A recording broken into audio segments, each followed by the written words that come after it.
शेती हा आपल्या देशामध्ये मजबूतीचा व्यवसाय व्हावा या अगोदर आपणही लहानपणी म्हण ऐकायचो, उत्तम शेती मध्यम व्यापार कनिष्ठ नोकरी.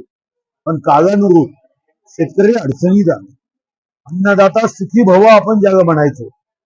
मनोज कुमारच्या चित्रपटात मेरे देश की धरती सोना उगवे उगवे हिरे मोती असे गाण्याचे शब्द असायचे. इथं आज शेतकऱ्यांच्या नशिबामध्ये गरिबी, दारिद्र्य, आत्महत्या अशा गोष्टी वाटायला आल्या. आता महाराष्ट्र सरकारने पोखरा व कृषी समृद्धी योजना जाहीर केली.